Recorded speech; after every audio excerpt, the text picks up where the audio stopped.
In 1953, before Japan occupied Foshan, though renowned far and wide, he remained humble and courteous, treating every challenger with respect and never seeking to injure anyone. One evening, Ip Man was about to have dinner with his wife and children. Suddenly, a visitor arrived at his home. Hearing this, Jin Shanjiao came straight to Ip Man's house to challenge him. He immediately took his stance, ready to face the challenge. It had been a long time since he'd stretched his muscles and bones. Ip Man felt an itch to move, and Jin Shanjiao's provocation came at just the right time. Ip Man knew that Jin Shanjiao had defeated challenger after challenger, growing increasingly arrogant and surely underestimating his opponent. As expected, Jin Shanjiao attacked first, using both hands and feet in tandem, typical of northern styles that rely on brute strength. Seeing this, Ip Man advanced by retreating, defending without attacking as he faced Jin Shanjiao's all-out assault. Ip Man dodged with ease, but forgot about the furniture in his home. Jin Shanjiao launched a flying kick, shattering an antique vase, then followed with a downward strike that smashed a Wang Wali round table. Both men looked at the wreckage before them. Ip Man rolled up his sleeves, ready to strike back. As Jin Shanjiao bent low to attack his lower body, Ip Man first stepped back several paces. Then he seized the moment, driving power through his knee with short-range force, sending Jin Shanjiao flying several meters away. Next, Ip Man closed in, landing 2 punches followed by a palm strike, knocking him flat to the ground. When Jin Shanjiao struggled back to his feet, Ip Man unleashed a full set of Sun character punches, ending with Jin Shanjiao face down on the floor.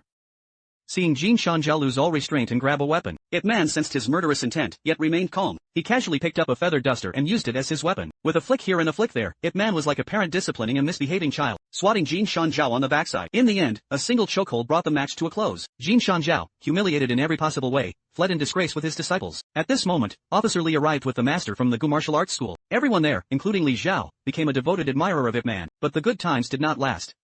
In 1937, Japan launched a full-scale invasion of China, and Foshan, once home to 100,000 people, was left with only a little over 70,000 survivors after brutal devastation. Now the family of 3 could only squeeze into a rundown alley to survive, living a life without enough food or warm clothing. With no other choice, Ip Man went out to find work as a coal laborer. Though the job was grueling, he still wore his long gown, a sign of his unyielding dignity, a spirit that had not been erased. While working at the coal yard, he happened to meet Wu Qilin, the tea house owner. At lunchtime, Wu Qilin noticed Ip Man holding his only sweet potato, yet reluctant to eat it. He took the initiative to break it in half and share it, and from that moment on, the two became brothers in hardship. Just then, Japanese officers arrived at the coal yard. The bootlicking lackey bowing beside them was none other than Li Zhao, chosen as their interpreter because he was fluent in Japanese. That day, his purpose was to help the Japanese recruit contestants for a fighting tournament they were hosting. The winner would be rewarded with a bag of rice. Li Zhao boasted to the workers about how noble the Japanese emperor was, portraying the tournament as an act of goodwill, wearing the smug air of a traitor in favor. Desperate for food, the workers eagerly signed up. Even Wu Qilin ignored Ip Man's warnings and resolutely registered. The first to step into the ring was Master Liao. In just a few swift moves, he took down a Japanese fighter, and walked out proudly with the rice in hand. Next, Wu Qilin entered the arena alongside 2 other masters. Miura was highly skilled, striking with ruthless ferocity. Every strike was lethal, and all 3 were knocked to the ground in an instant. Wu Qilin ignored his companion's warning looks as a nameless rage surged through him. He charged again, but even the 3 of them were no match for Miura. How could he possibly stand a chance on his own? After just a few kicks, Miura sent him flying once again. Li Zhao, his conscience still intact, shouted out loudly to smooth things over. Miura had no choice but to turn and leave the arena, but Wu Qilin had already lost all reason. He feinted an attack from behind, only for Miura to turn around and kick him. Just like that, Wu Qilin was killed. Even in his final moments, his gaze remained resolute, embodying the nation's unyielding spirit. The next day, Ip Man arrived at the coal yard. Wu Qilin was nowhere to be seen, and Li Zhao ignored Ip Man's questions. Ip Man decided to investigate the matter himself. Once again, Master Liao was the first to step onto the arena. After winning a bag of rice in a one-on-one fight, Master Liao got carried away. He even proposed fighting 3 opponents at once. No matter how skilled he was, it was hard to withstand attacks from all 3 at the same time. Before long, Master Liao admitted defeat and was about to take the rice and leave. A gunshot rang out, blowing a hole in Master Liao's head, and the fighters erupted in shock. The shot was fired by the bespectacled adjutant upstairs, purely for amusement, unaware that he had misunderstood his superior's preferences. Miura strictly forbade killing in the arena, so the adjutant was harshly reprimanded. Seeing his companion die so brutally, Li Zhao felt deeply distressed. Suppressing his grief, he choked out, "Who else wants to fight? I will." Looking at Master Liao's corpse, Ip Man was consumed by grief, his mind fixed solely on revenge. He raised his arm to block, then hooked one opponent's left leg in return. He slammed the man to the ground, kicked him in the face, then turned and applied a hold, dropping him smoothly. A few punches finished it. Seeing the last few men closing in, Ip Man felt a surge of excitement. In Wing Chun, speed is everything. He unleashed a basic form, fluid like flowing clouds in water. Once he calmed down, Ip Man knew he had completely offended the Japanese. Without another word, he fled for his life. Li Zhao, moved by conscience, hid Ip Man and his family in his own home. Just as life seemed to settle, Li Zhao rushed home one day with terrible news. Jin Shanjiao had informed the Japanese that Ip Man was teaching martial arts at the cotton mill. The Japanese army was searching the entire city for him, and Li Zhao came back to warn him. He told him not to leave the house, then ran out again. But Ip Man would never let a friend suffer for his sake. After settling his wife and children, he went to the cotton mill and turned himself in. Still angry from being beaten last time, Sato raised his cane.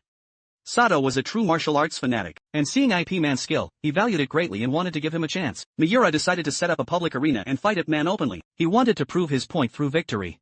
Miura personally brought him food, but Ip Man firmly refused. Seeing Ip Man reject his goodwill, Miura could only leave.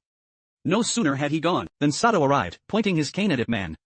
He threatened him to fight, ordering him to lose and never win. Otherwise, he would shoot him dead. Ip Man merely smiled upon hearing this. The next day soon arrived, and the final showdown was about to begin. This was a battle for national honor, staged at the busiest street in Foshan. At this moment, the streets were empty as nearly the entire city gathered to watch. Both sides took their stances, the clash about to erupt. Miura struck first, his techniques as vicious as ever. Ip Man met force with softness, responding with complete control. After just one exchange, Miura was already on the back foot, sending the crowd into a frenzy. Ip Man carefully sized up Miura. Miura crept forward, closing the distance. He unleashed a flurry of punches at Ip Man, who faltered in his defense this time. Miura seized the opening, locked in at the waist, and sent him flying. Miura followed up with a kick, and Ip Man was about to fall off the ring. Thankfully, he reacted in time. Bracing himself with both hands, he rebounded and countered brilliantly to escape danger. A surge of anger welled up inside Ip Man. Sensing Miura was about to repeat the same trick, he waited for him to grab his clothes. With a swift turn, he effortlessly neutralized it. Miura staggered back and exposed an opening. Ip Man struck one palm to the forehead, then another. He knocked Miura to the ground and rained down fierce blows. Below the ring, Sato was already itching to intervene. But Ip Man on the platform showed no mercy at all. Punch after punch crashed into Miura's body.